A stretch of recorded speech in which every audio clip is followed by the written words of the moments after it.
Opinion. Today I am discussing the latest Broadway revival of Cabaret with a book by Joe Masteroff, music by John Kander, and lyrics by Fred Ebb, directed by Rebecca Frecknall, choreographed by Julia Cheng, running at the Kit Kat Club at the August Wilson Theater at 245 West 52nd Street in New York City. Be a perfectly marvelous supporter of the show by visiting my Patreon page, where you can, for as little as $1 a month, help meet expenses for the show and my classic cinema podcast, Yesterday's Matinee. Thank you to all my current patrons, especially my Neo and Hamilton tier patrons, and welcome to the new ones. Irony can be a cruel mistress. In my previous episode, I mentioned how Arthur Miller is a timeless, brilliant playwright and how his works can make other plays, even great ones, pale in comparison, especially when marvelously produced like Hartford Stage's current production. Well, here we are, one review later, with another timeless piece of theater, Kander and Ebb's masterpiece Cabaret, a show that I revere, and I found it a tediously drab and uninspiring production, seemingly so focused on concept that I forgot how the show works narratively. Based on the play I Am a Camera by John van Druten, which in turn is based on the writings of Christopher Isherwood, Cabaret is set in Berlin at the end of 1929 and through most of 1930. Clifford Bradshaw, played by Otto Blankson Wood, is an American writer looking for something to write about. On his first day in Berlin, he finds himself at the Kit Kat Club, a seedy nightclub where you can call the dancers from your table for some extracurricular entertainment. It is hosted by an MC, played by Eddie Redmayne, and featuring the toast of Mayfair, Sally Bowles, played by Gail Rankin.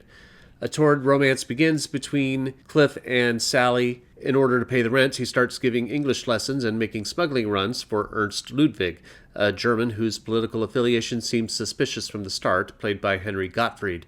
The story takes a turn when, during the engagement party of Cliff's landlady, Fraulein Schneider, played by Bebe Neuwirth, and Jewish shop owner Herr Schultz, played by Steven Skeibel, is disrupted by Ernst's revelation that he is a Nazi. I'll admit that Frecknall's production is ambitious in its vision, turning the August Wilson Theater into a theater in round with a circular stage that barely fits the whole cast, surrounded by about 5 rows of cabaret tables for the top-tier paying audience members, with phones on the tables where they can call table service before the show and during intermission. It's all very clever.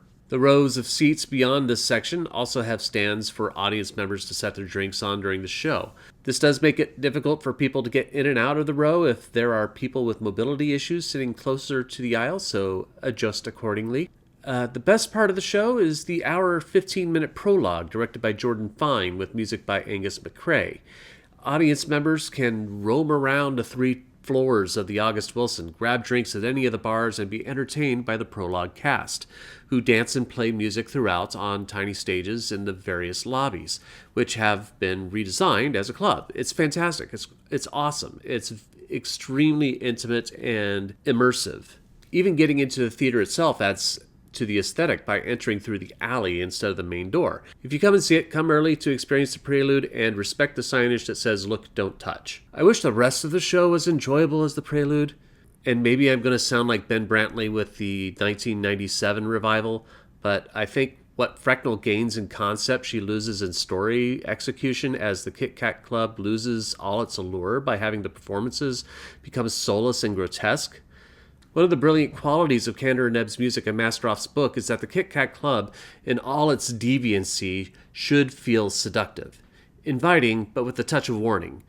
When the MC says that life is beautiful here, it should start off feeling that way.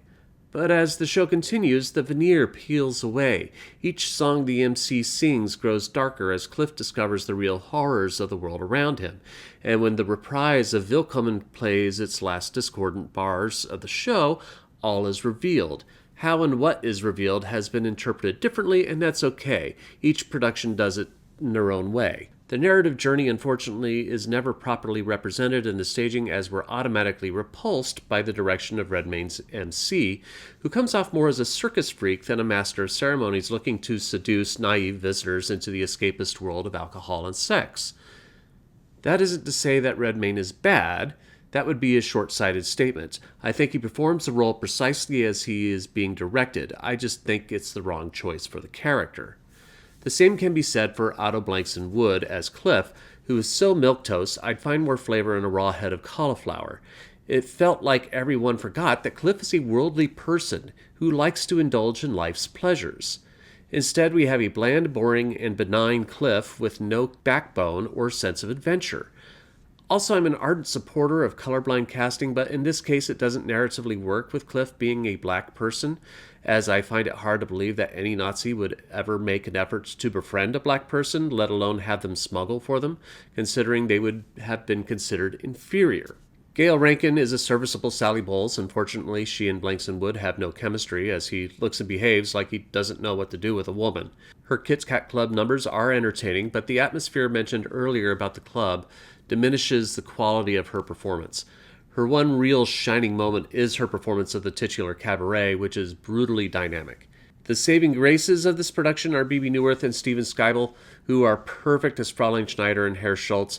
Their It Wouldn't Please Me More and Marriage are wonderful, and Neuwirth's So What and What Would You Do are laced with the bitterness of age and a steel determination to never surrender to those who would attempt to break her. If you're coming to see Cabaret, come early. Indulge in the pre-show as much as you can, and stay for Neuwirth and Skeibel's performances.